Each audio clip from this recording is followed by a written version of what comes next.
Good afternoon, everyone. Thank you for joining us today.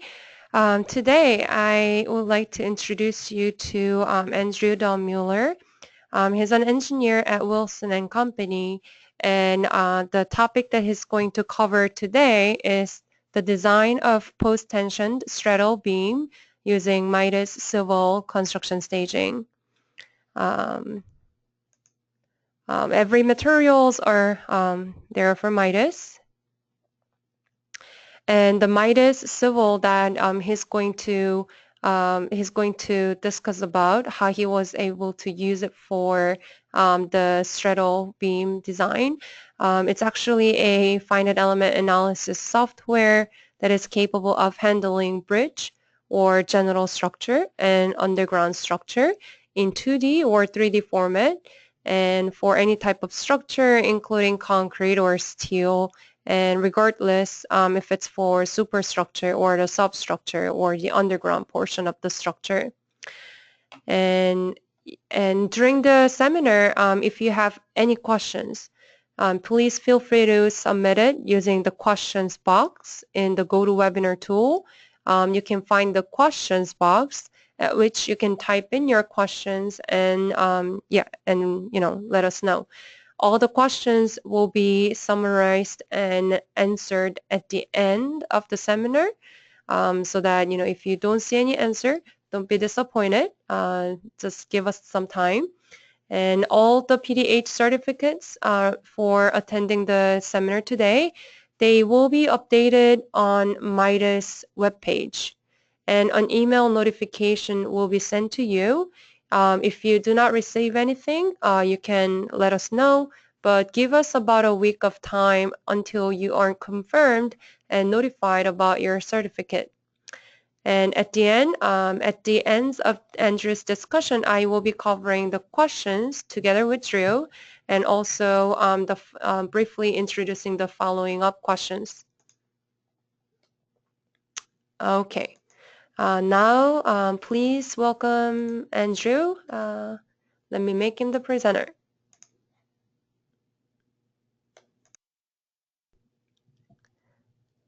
Hello, Drew. You're made a presenter. Yes. All right, sounds great. Let me get my correct monitor showing. Okay, so that should be showing my PowerPoint right there. Thanks everybody for logging in. As she mentioned, I'll be talking about the design of a post-tension straddle beam. My name is Drew Dahlmuller. I'm with Wilson and Company down here in Albuquerque, New Mexico. All right, so just an overview of what I'll be discussing. Start off with a quick introduction, kind of why I'm doing this and what you can expect to get from it. Description of the bridge that I did this work on. The design of straddle beam by Spreadsheet.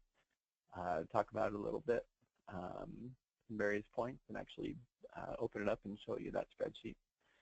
Then I'll talk about the design of straddle beam using MIDAS civil. And at the end, we'll take a look at how the results came out. Drew, it's a little bit difficult to hear you clearly, so if you can get a little closer to the phone or the mic, or if you can raise volume a little bit, that will be really helpful. Okay, will do. Sorry about that. Yeah, it's much better now. Awesome. All right, so by way of introduction, so what can you expect to get from this presentation?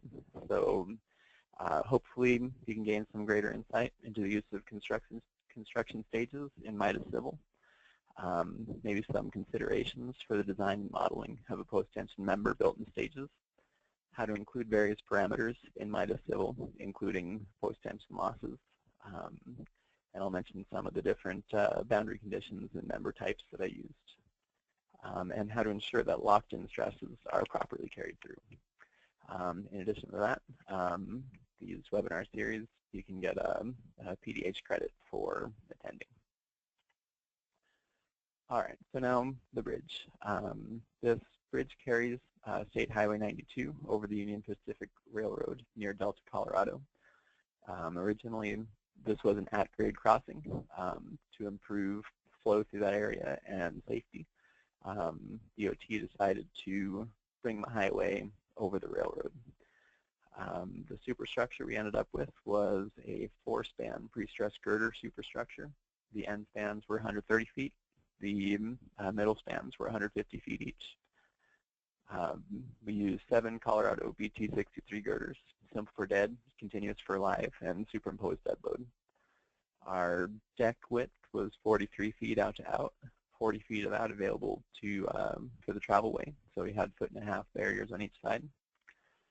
We used reinforced concrete sub-abutments on driven steel piles behind MSE walls for the abutments on either side.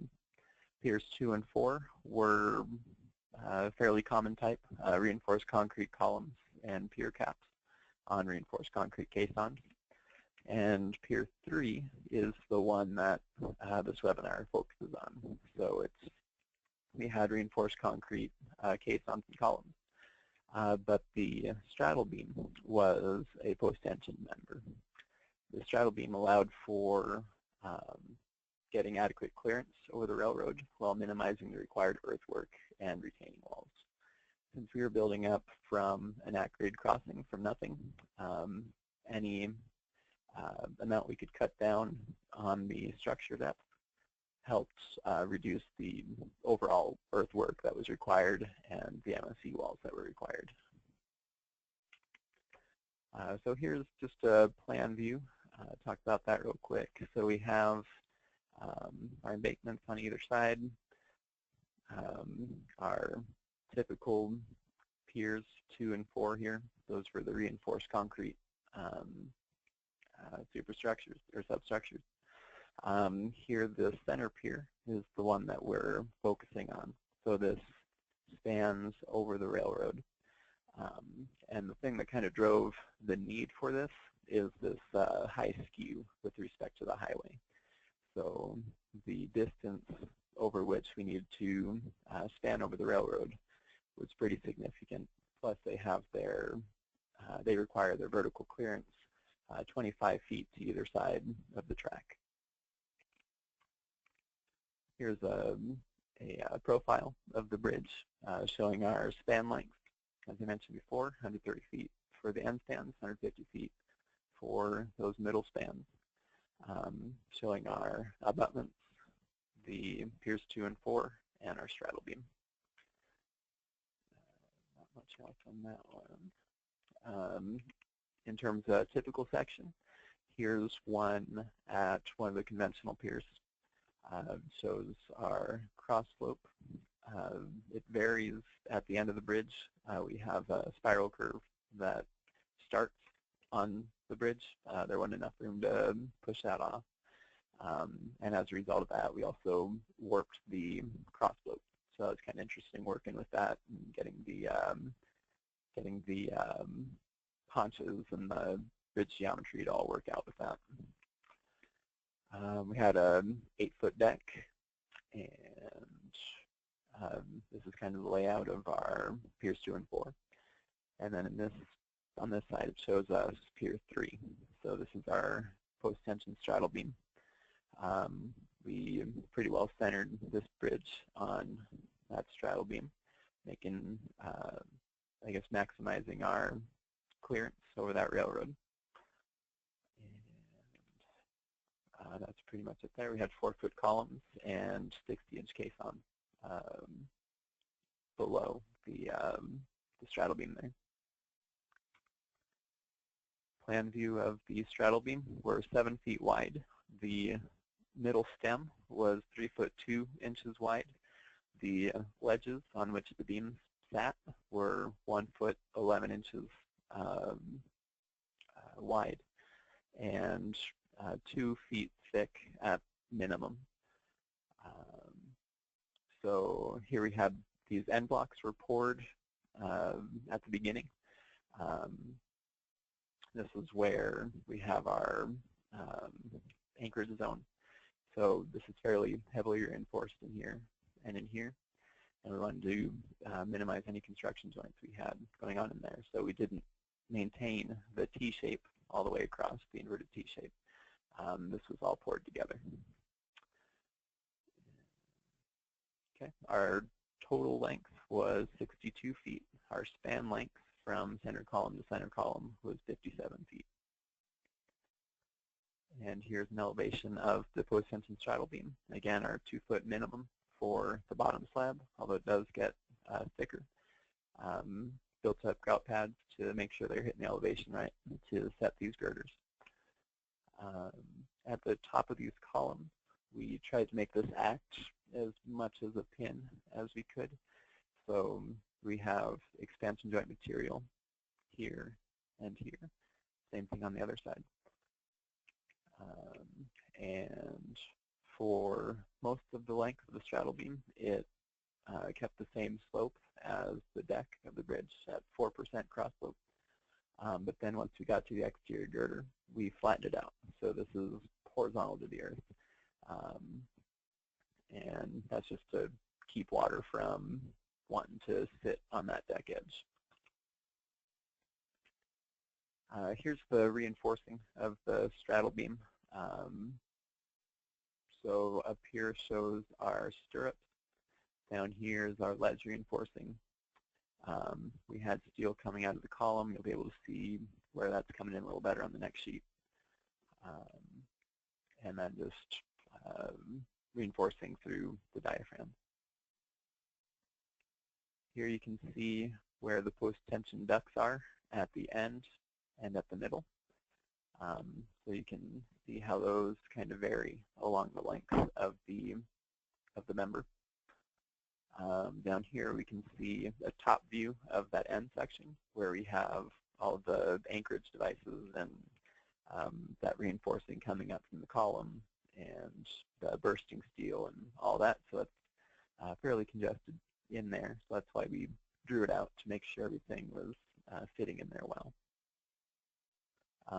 At the top of the column, we had some bars coming out the top.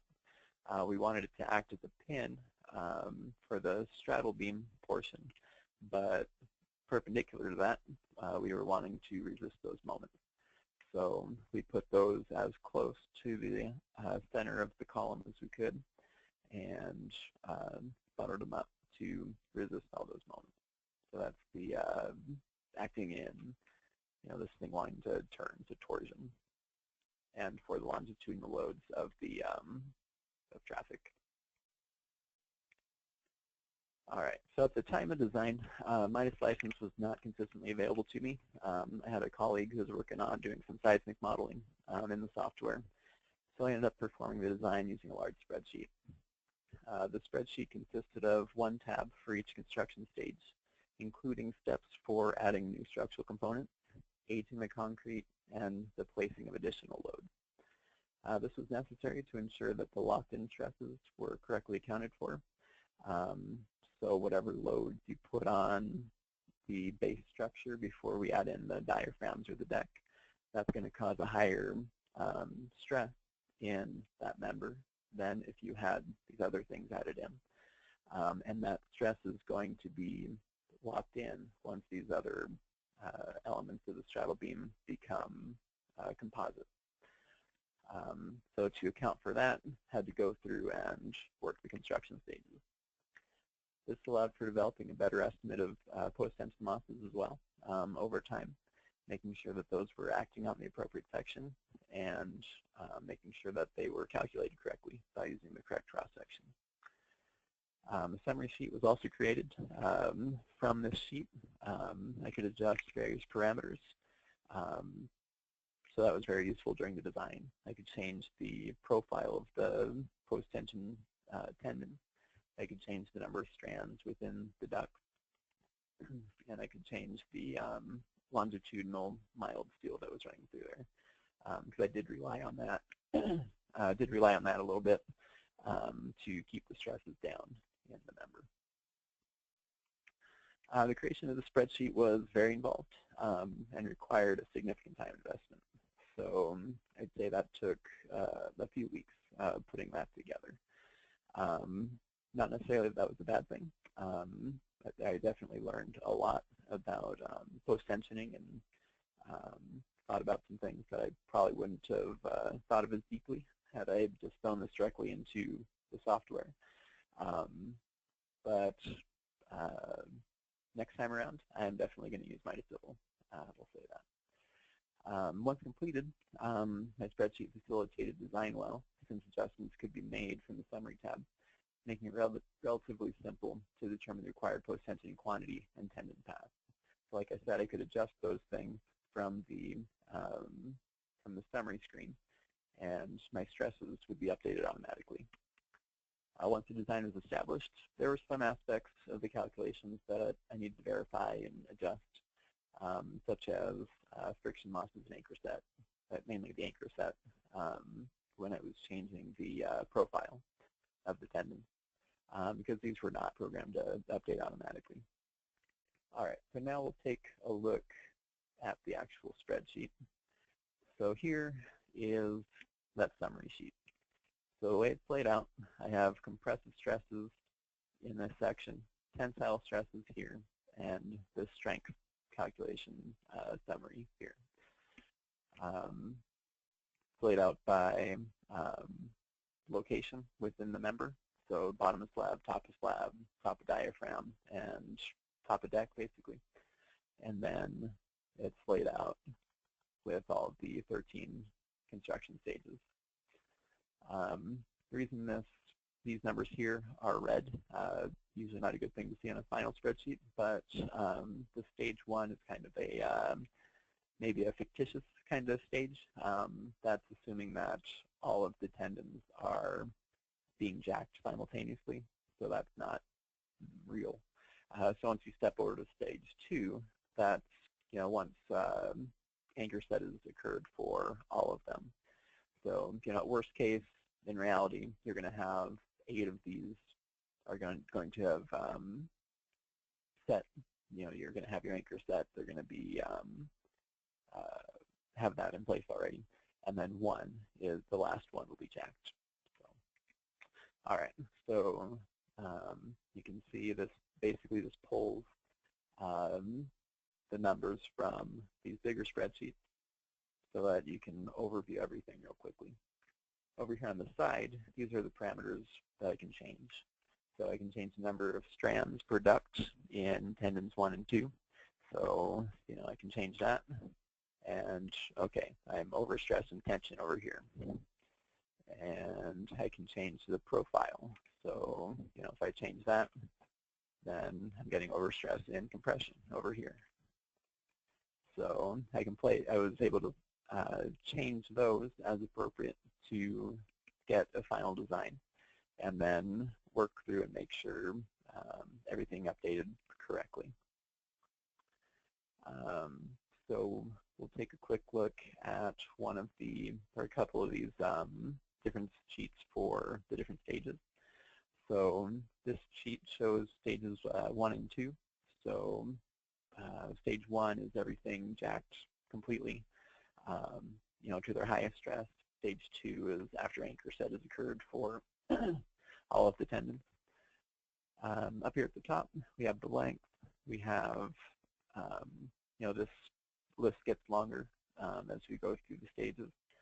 We have approximate lengths of time between the different stages. Over here, we have our tendon properties, so the amount of area of strand in the different groups.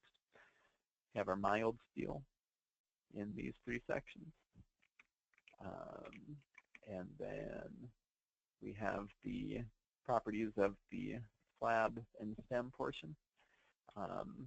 Then at the end blocks, there's another calc for those that was ran a little separate. And then we have the parameters here for including the steel as a transform section.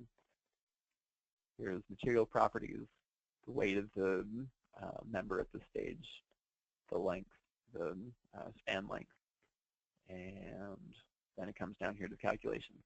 So as we work from left to right, we have the locations, the node numbers that were used in RC here. I used that to grab my live loads and design the columns. And member from RC here, self-weight moment. And then, this section is for showing the path of the tendon. here's the gross properties as we go across the member. And that is the transform section. So once the tendons are grouted, those transform sections change continuously along the length of the member. Then we come over here, we show what's going on with the post-tensioning. So what's our PT force at the various locations, accounting for friction loss, and ultimately accounting for anchor set as well. Had different post-tensioning groups. The naming of that changed a little bit from my calculations into the drawing, but I knew what I meant when I was working in here, and that just got transcribed over to the plans ultimately. That's that. And then here's all of the tendons together, the force and moment applied to the member. And then finally, the stresses. So this is that stage 1, which is kind of a fictitious stage. And then over here, stage 2, which is really the first stage.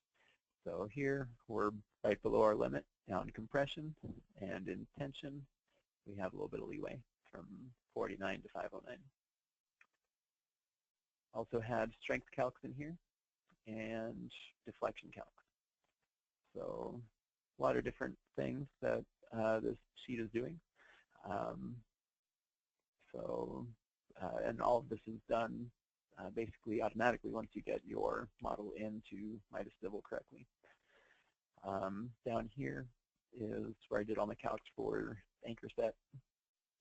And that's pretty much what I wanted to show you in that sheet. And then I had different stages.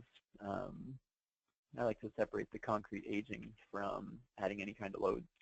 So stage 3 is just the concrete aging until the beams are set.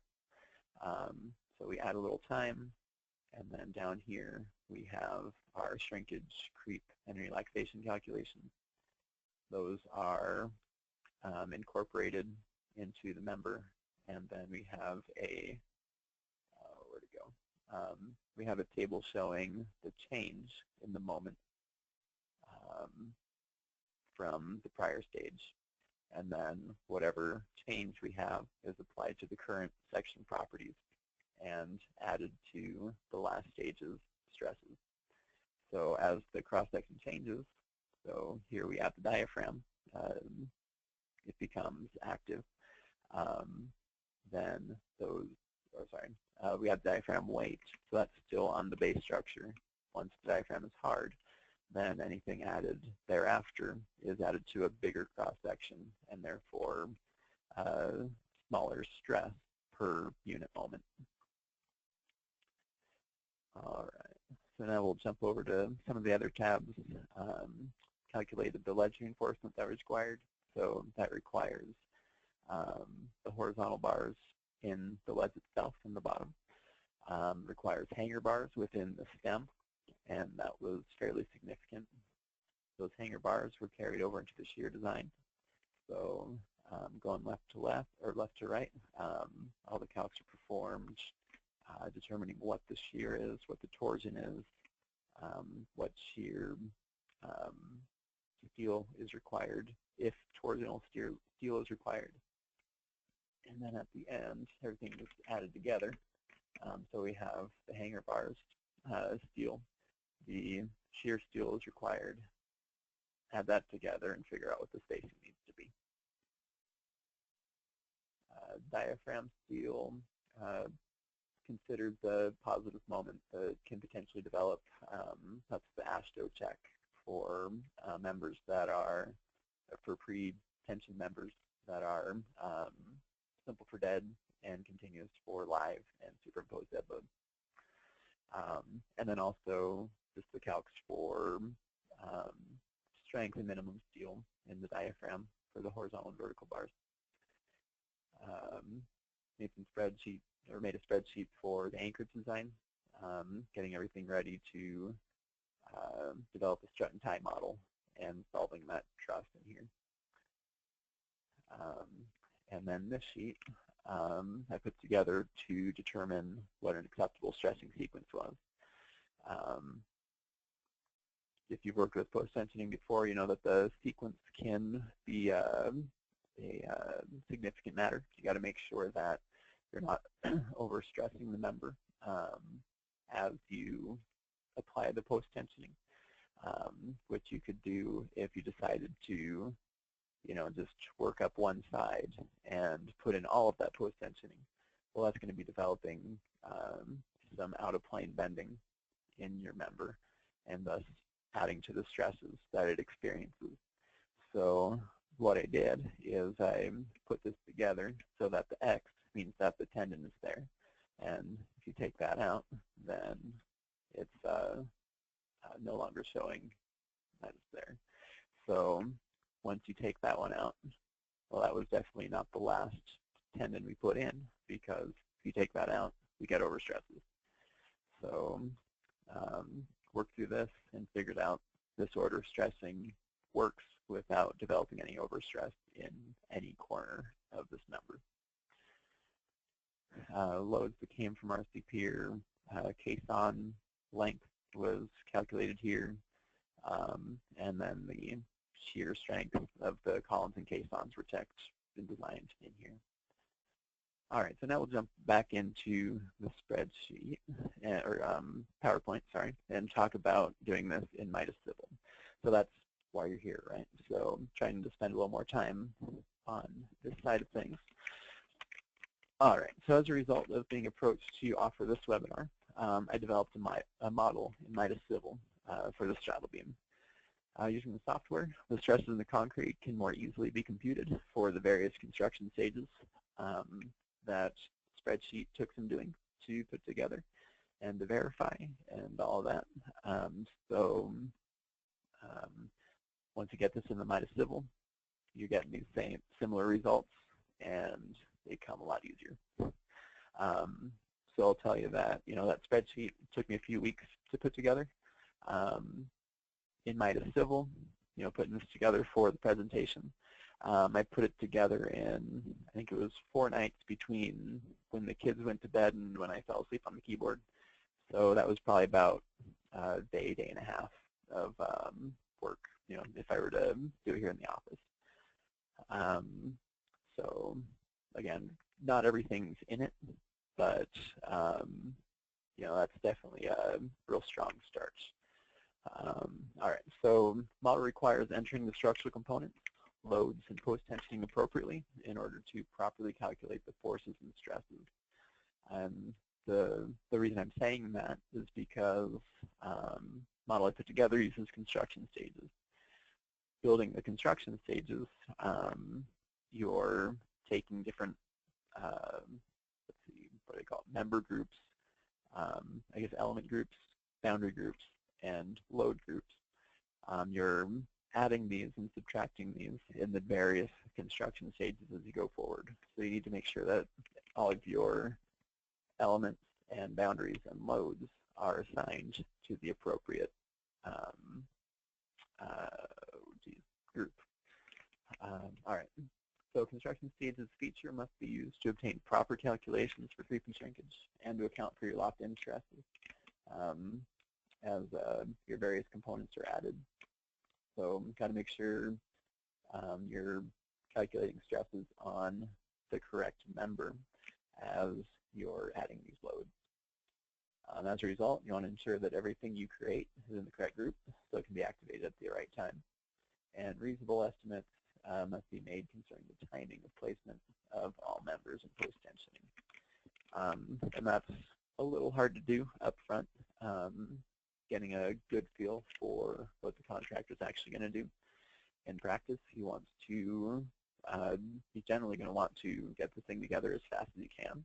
So he'll be looking at the 7-day breaks and see if strength has been achieved. And if so, if schedule allows for it, he's going to move forward. So getting a real good feel for that is difficult. So it's just a matter of making reasonable assumptions. All right, so now we'll take a look at the model. Some things that I'll point out while we're in the model are the materials, time-dependent material properties, and the sections that were used. I'll show you the members, boundary conditions, loads, etc., and their corresponding groups. Take a look at the post-tensioning input and a quick review of the output, depending on how much time we have left. All right, so that's all I have in PowerPoint, and now we'll jump into MIDAS Civil. All right, so first thing you're going to do when you're putting the model together is get your properties. Before you create any elements, it's going to be wanting material properties and section properties. So you might as well just start with these. So the ones I put in were concrete. So that's the concrete for the main member. So it has its own self-weight to it and the strength and stiffness as appropriate. Have another material in here for the pre-stressing steel for the strands within the tendons. Have a rigid material. We'll talk more about that in a little bit, but it's a weightless material with a very high stiffness. Have a weightless concrete, so I use that for the diaphragms and the tributary portion of the deck. Reason I have a weightless concrete is that the load is going to be activated separately from the capacity of these members. So the diaphragms are going to be poured. Well, they're at that point, they're just acting as a weight on the original member. They have no capacity, they have no stiffness. So I accounted for that by just using a line load to account for the weight of those diaphragms. And then in a later stage, I activated the actual members. Then I also have a steel defined for the mild reinforcing that ran through this main member. Then we can look at the section properties. So I have bottom and top rebar. Again, that was fairly large amount of steel. So those rows of rebar were included in the model as composite to contribute to the essentially the transform section property of this member. Then we have the block at this end. So this had a constant height from the end up until we started with the inverted T portion. Then we have the typical inverted T portion up until you get to that last girder, at which point the top of the straddle beam flattens out, so it's no longer a constant cross-section. So then we have T sections 2, 3, and 4 are the average height of those members once that height is reduced moving forward. And then end block over here, it reduces in height from the transition from the inverted T to the end block. That's constantly reducing in height. So I have 5 separate elements for that, getting shorter from 1 through 5. And the diaphragm, have a full height diaphragm, again, goes until that last beam. And then I had a taper section in here for the end part. And then here's the tributary deck and rigid link. So just an arbitrary shape for that rigid link. All right, so that's that. Something else I wanted to show you in the section properties is the fact that I used a PFC member for the main member. Couple things about that. On this type of member, you can input the reinforcing, and that can be included in your spec check. So that's an advantage of having that in there. Another advantage is on your output side. There's more detailed output that you can get using a one of the pre-stretched concrete members. To make it work, though, they don't have a square pre-stressed concrete member. We'll open that up real quick, get that in the right screen.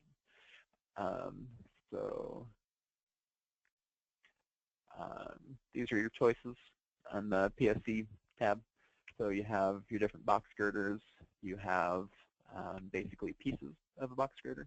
So this eye-looking piece would be, this web and some portion of the slab. Then you have a typical eye girder, like a precast eye, and you have a T, and then also a box. So what I used in this case was a T. They don't really have an option for inverting the T here, so you just got to invert it when you put it in as a member. And then for the end blocks, I rigged one of these box girders to be just a box. So I just put a real small circle in the middle for the void, and then made this edge as straight as it would let me, and kind of baked in a rectangle there. All right. So that's that.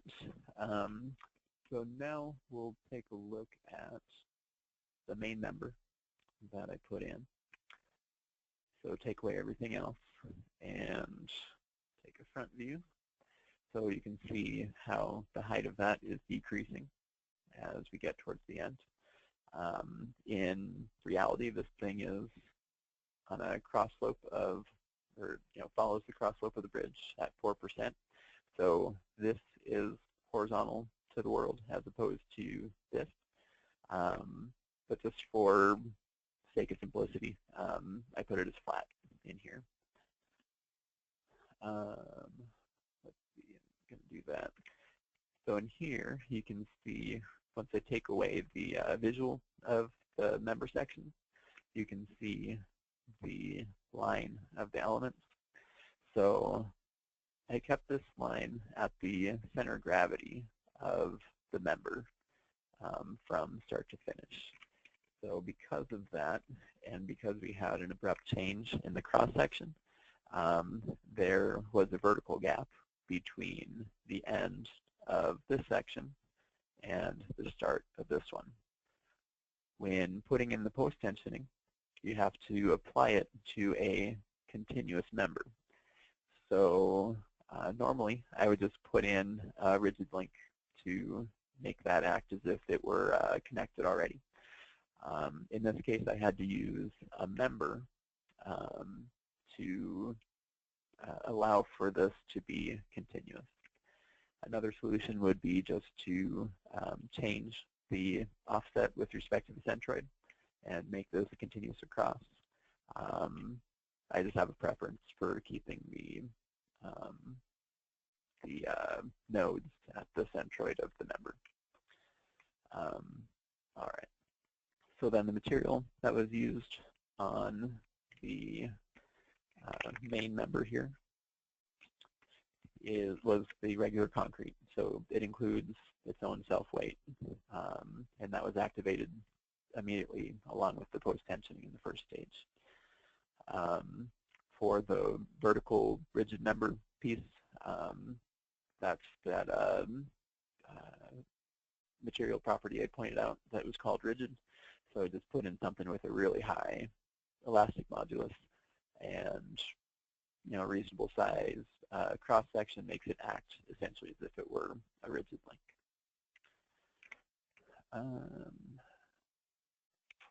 Some other inputs in terms of properties. You have creep and compressive strength as time-dependent properties. So you can define these and apply them to the concrete that you're using for your member. So in this case, I just used this model, the CEB FIP, with these parameters in here. Once you have that in there, it gives you a creep coefficient over time. And you can do the same thing with the strength. So you can use one of the models and take a look at your graph. So at 28 days, it's exactly your 28-day compressive strength. In reality, you're going to be a little better than this, but as engineers, we've got to make assumptions, right? Okay, so that's all of our properties defined. Now I'll show some of the boundary conditions I put in here.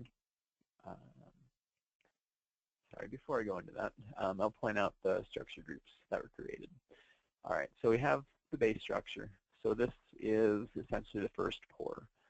This portion of it was shored. You know, they had shoring towers out there for the formwork up until the post-tensioning was applied.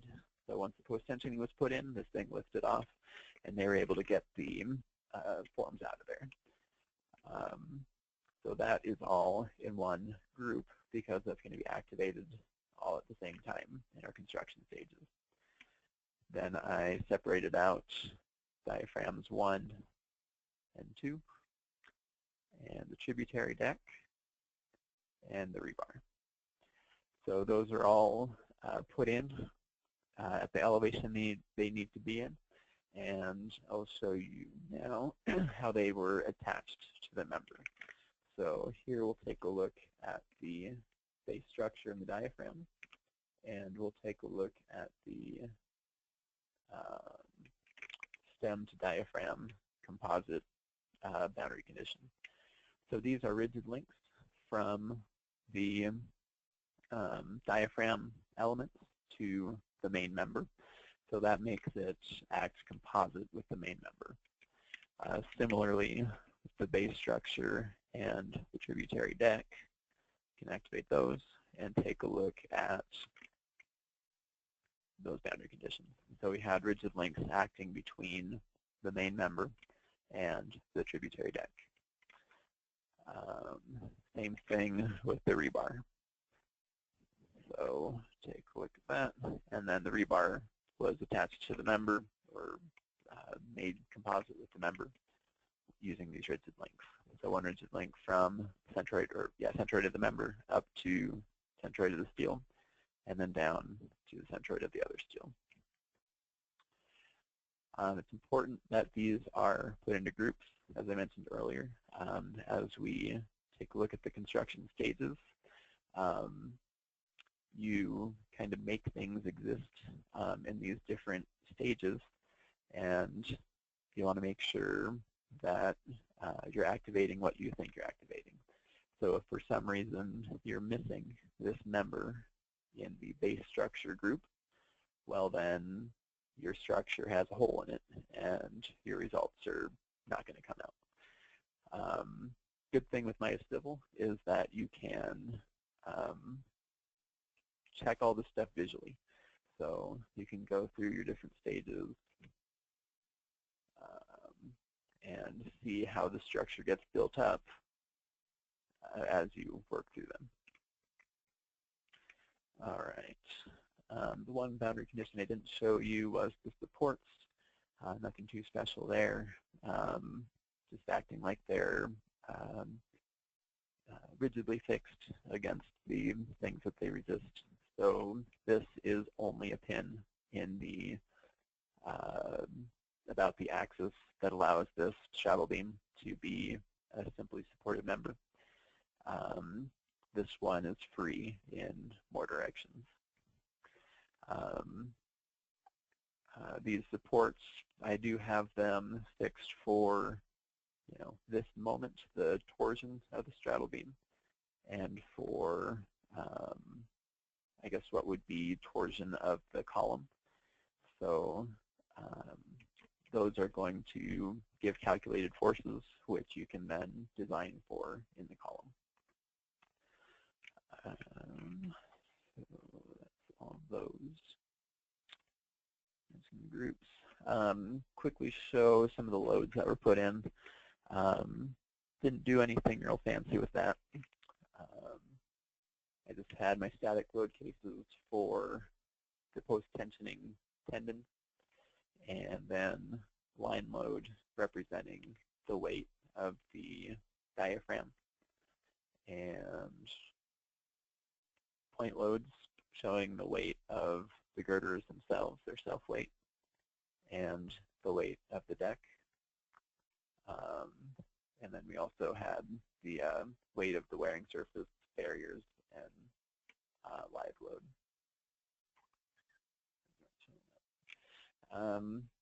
And then we have the self-weight, which really is only going to apply to members in the base group, because those are the only ones that use a material property that have a weight assigned to them. All right. Now we'll take a look at the post-tensioning input. So that's under loads. Here we'll unlock the model so we can see more. So temperature pre-stress, first thing you need to do is create tendon properties. So to do that, this is defining each tendon, each tube full of strands, right? We can define a tendon as multiple tendons later on, but here it is an individual tendon. So you can define your tendon type. In this case, it was internal post-tensioning. We define our material for the strand, so that's our 270 low relaxation strand. You can put in your tendon area, so it was 19.6-inch strand. So you can put that in and get that 4.08 inches squared. Then our duct diameter, relaxation coefficient, and then the strand properties, the ultimate strength and yield stress, or yield strength, and then our mu and k, and anchor slip, and whether it is bonded or unbonded. So a number of parameters in there that are important and need to be entered correctly. So you got to have a good understanding of what's what, and you have some leeway as to what you want to put in there, what assumptions you want to make for relaxation. So that is that window. Next thing you can do is define the profiles. So tendon 1, cool thing about this is when you click on it, it shows up on your member so you can see what you're looking at. So there's T1, T2, and T3. T1 and T2 each contain a pair of tendons. T3 has 5 tendons in it. So there's 5 that are lower down and 2 that are a little higher up. Just to simplify the input, I used the average elevation along the length of this thing to represent all 5 tendons. All right. So we come in and take a look at one of these. That's the top tendon. Get that to show up on the right screen here. It shows you what members it's applied to by selecting them and turning them bright red, right? You up here define what group it's in. So there's a tendon group T1, and that's important because we're using construction stages. You're going to use the tendon property that you defined earlier and assign your element. You can do your input as 2D or 3D, so you can assign one at a time in the horizontal direction up here and the vertical direction here, or you can do that all as one input per node essentially. Then we have a spline or a round curve. You can define how many tendons are in the tendon, quote unquote, that are in this tendon profile, maybe we'll say.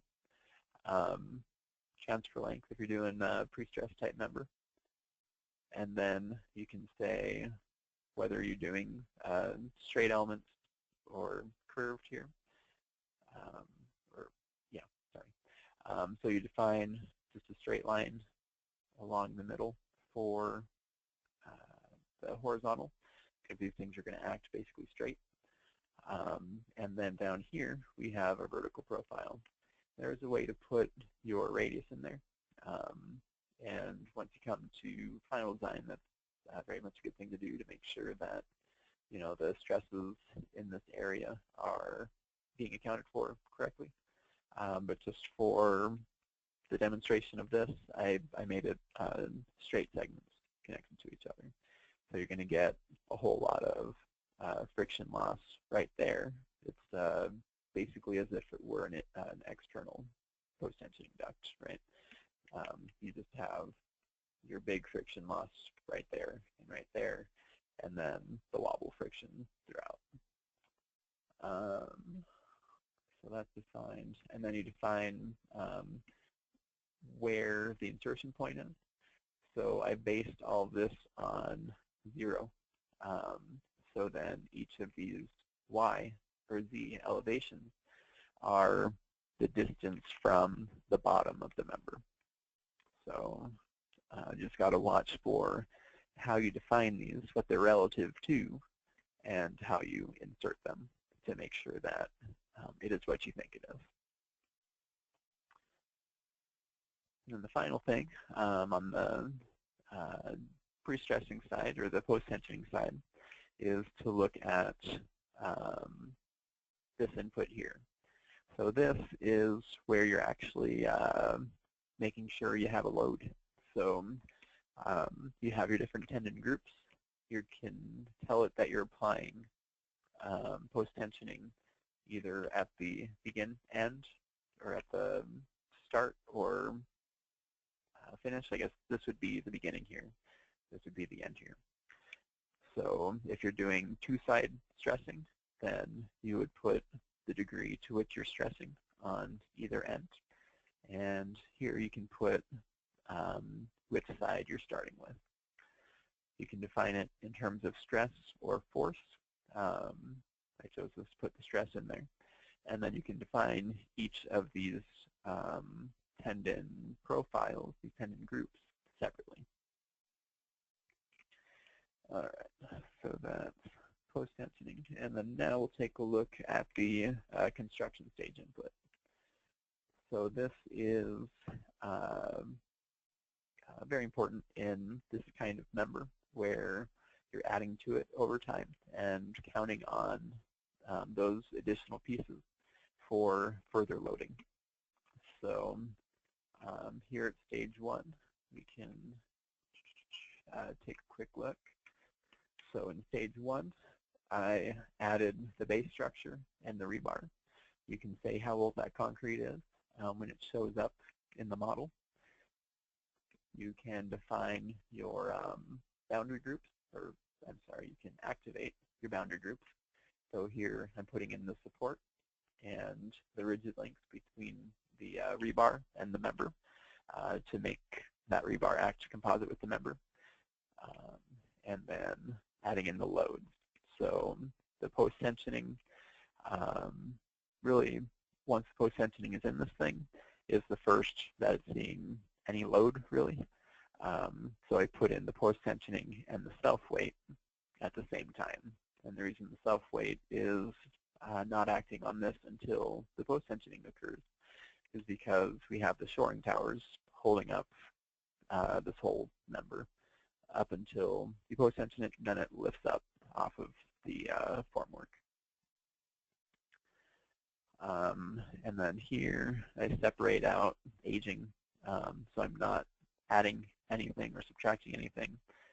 So this all is the same. So the load groups that are active, boundary groups that are active, the nodes and elements that are active are all the same as in the prior stage. I'm just aging it for 14 days. And after 14 days, we're saying that the girders come in. So with that, not changing any boundary conditions or elements, but we are adding the beam weight. So there's that. I have a duration of 0 days because I like to separate out, adding loads or member or pieces to the member. Try to keep everything separate. Just to make sure it's doing what I think it's doing. So then just working down this, it's all the different stages that I came up with during the design. So you're going to age the girders until the diaphragms are placed.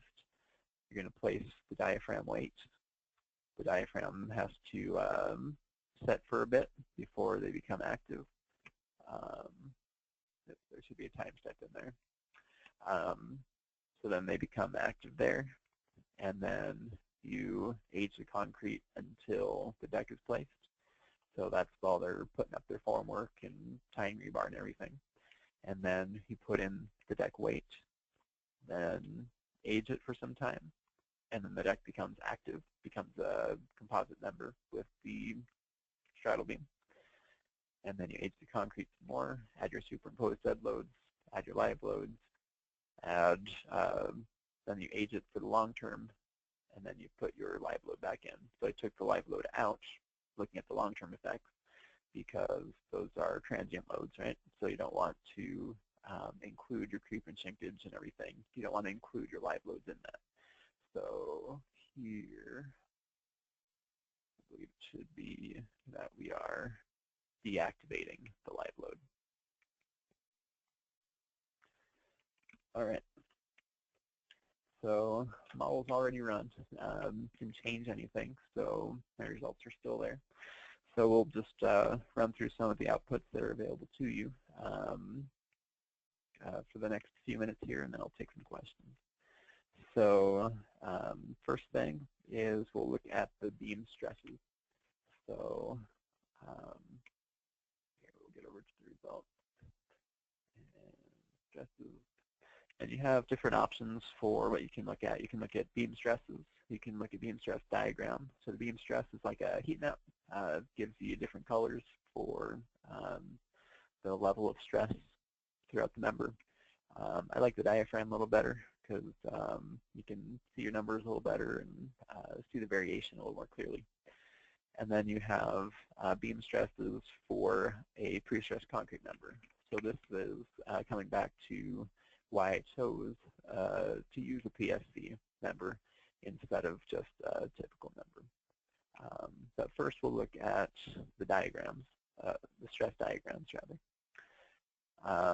We'll start off by looking at the maximum stress within the entire member and show the values. So up here and down here is the rebar. So, you know, it has fairly enormous stress compared to what you would expect to see in concrete. So since it isn't concrete, it's not too bad for the steel, the 60 KSI steel. We can kind of get a better view of what's going on for the base structure here. This shows our maximum compression along the entire length of this member. And here we're actually a little beyond what the limit is. There's some refinements that weren't made in this MIDAS civil model that I did have in my spreadsheet, but still we're pretty close there. If you want to see what the tension is, you can take a look at this box here. It shows you have different points along the member, 1, 2, 3, and 4. And that'll show you where those points are if you go in your properties and look at your section properties. And for any given member, you have 1, 2, 3, and 4. In this case, I entered everything to where there would be no torsion. So 1 and 2 are going to be identical, 3 and 4 are going to be identical. One thing to make note of is since for this inverted T portion, the member input was a regular T, so a right side up T. So nodes 1 and 2 are up here on the fat side, but in reality, those are at the bottom. So when I put the members in, I rotated that 180 degrees. So now 1 and 2 are at the bottom. So this is going to show stresses at the bottom, whereas this is showing stresses at the top. So here's our tension in the top of the end blocks and compression in the bottom of the T.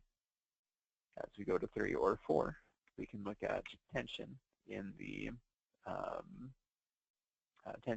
top of the T and compression in the bottom of the slab or the rectangular portions at the end. And then you can watch how your stresses vary as you go through the construction stages. So long as you have summation selected, that's going to be including everything. So that'll include your losses, and it'll include all the loads that have been applied. So you can go through here and see how things vary over time. And then come to the very end after all of your long-term losses, and you put your live load back on. So this is your worst case. Let's see, 3. So this is top of the stem, worst case compression, 1.6 KSI. And then this is the bottom of the end blocks.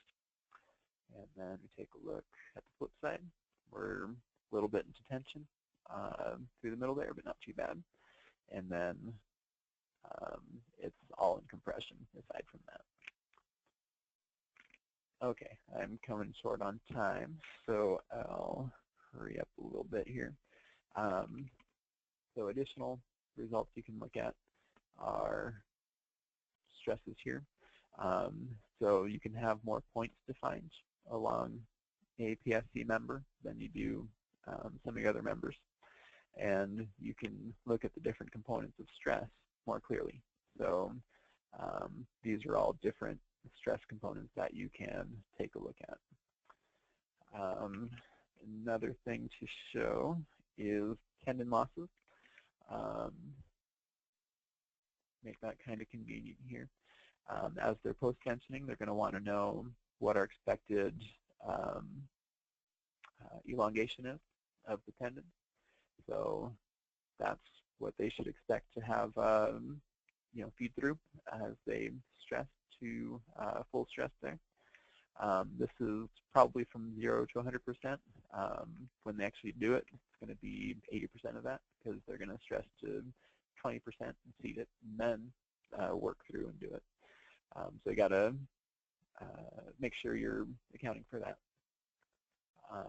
Another post-tensioning output that I like, this shows you your losses and basically your tendon force as you run through your various stages. So over time, you can see how your losses are occurring. The reason for these blips is my rigid link in there, and those are only having much effect within that region, within that rigid link, essentially. So not too worried about that. To get rid of that, you could model it just keeping the same line of nodes and then changing where, I guess making sure your members are entered to where you have an offset with respect to the centroid. So the software knows where your member is. Okay, so you can do that for all 3 of your tendons. You can see the difference in how sharply the angle changes. So here we have a fairly sharp change in angle. Here it's pretty flat, and T3 is flatter still. So those losses due to turning the corner are pretty small for T3, fairly large for T1. All right. Another thing you can do in here is look at deflections. And again, you can look at that by stage.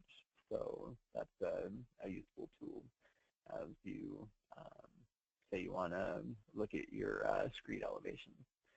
Well, since this is a post-tension element, you're going to want to consider that in your screed calculations to make sure you end up with the bridge where you think it's going to be. All right, so at this point, I think we're out of time, and I showed you just about everything I wanted to, so we can open that up to questions now. Okay, thank you so much, Drew. We actually have very many questions.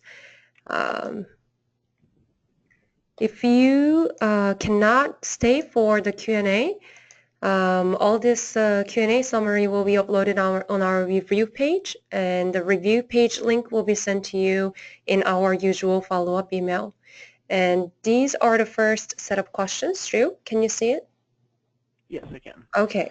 All right. So first question here is, are the girders diaphragms integral with the cap? So the diaphragms are integral. The girders were not. So we have an expansion joint material allowing those girders to rotate at their ends. So we're trying to kind of reduce the forces going into that cap. So I think that pretty much answers that one there. Are the beams simple span? Is the slab continuous over the straddle bench? Let's see. Okay, so the girders, they're simple for live load, continuous for dead and or superimposed dead load and live loads. Okay. So that's that. The slab is definitely continuous over the straddle bend. Slab is continuous actually from end of approach slab to end of approach slab. We didn't want any joints getting in there and deteriorating the ends of the girders. Next question, how deep did you assume for the depth of forms to cast the cap and provide adequate clearance over the railroad? Okay, so that was more of a construction engineering question. Okay. We didn't do the design of the formworks there. That was done by the contractor, and they had to maintain the minimum clearance as required by the railroad. Next question. If you had access to MIDAS software at the time of design, would you have made a different decision on forcing the column cap connection to be pinned? Was the stiffness of the column considered for creep and shrinkage?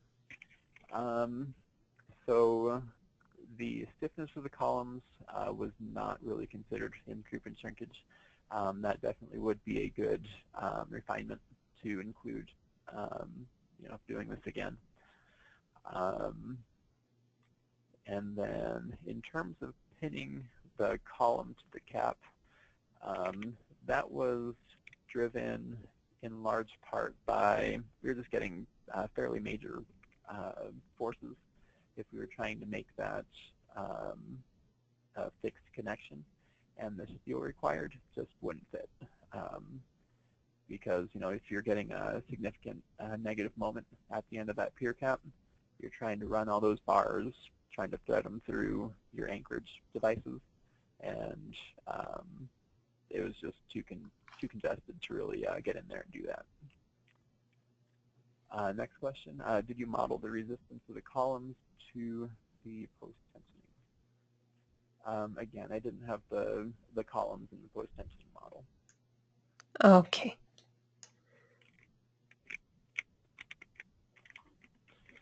All right, next question. Was there any consideration for the effect of lateral stiffness of the column or foundation in PT losses? So again, I think that's kind of referring back to a couple questions ago. Okay. And again, no, those columns weren't really included in my initial design and weren't included in this model that I made for the presentation here. Got you. Okay, so yeah, this was a gross oversimplification. So it shows only one live load case.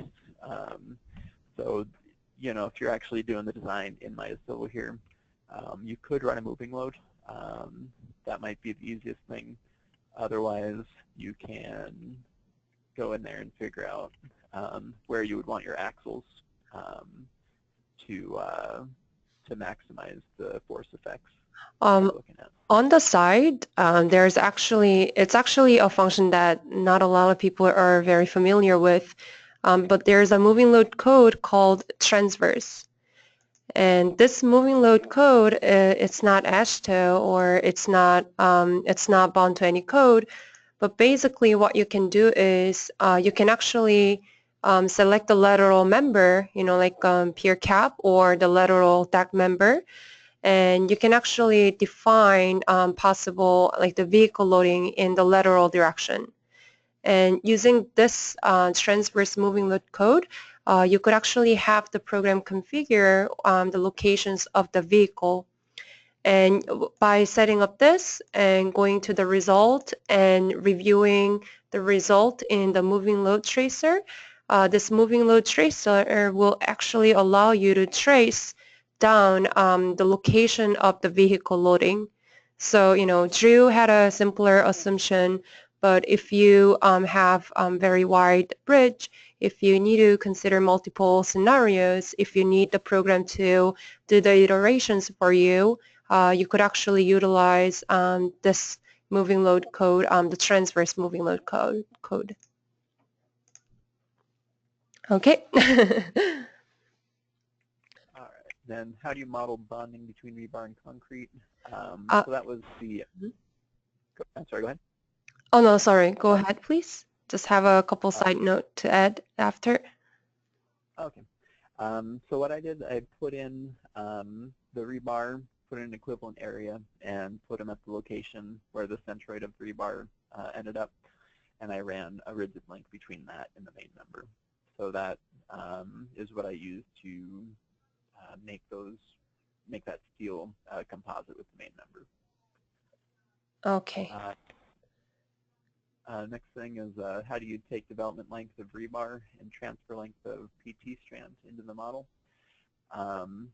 So transfer length, I believe, is less of an issue in post-tensioning because it is pushing right there at the end of the member. If you needed to mess with that for a pre-stressed member, you can jump into when you're defining your profiles, there's an input there for transfer length. Next question is, all members, including diaphragms and deck, could have been referenced at the same line and offset. Then no rigid links or vertical members would be necessary. Was this thought of? It's possible to do it. I just have a preference for keeping my members at the centroid elevation. It's just a matter of preference. Right. You mentioned that during the slides. Yes. Yeah. Okay. Drew, thank you so much for your time and great presentation. I am going to prepare the review page and send it to all attendees. If you have any follow-up question, attendees, feel free to submit the additional questions, and they will be covered afterwards though. And in the next seminar that we have is by Aaron Colorito. He is from Michael Baker in Pennsylvania. It's going to be regarding the modeling and analysis of a historic self-anchored suspension bridge. And that's going to be on the July 5th. And again, Drew, thank you so much for your time. And all the attendees, thank you for your time too. And hope to meet you all in the next session too. Drew, thank you. Have a great evening. Thanks, you too.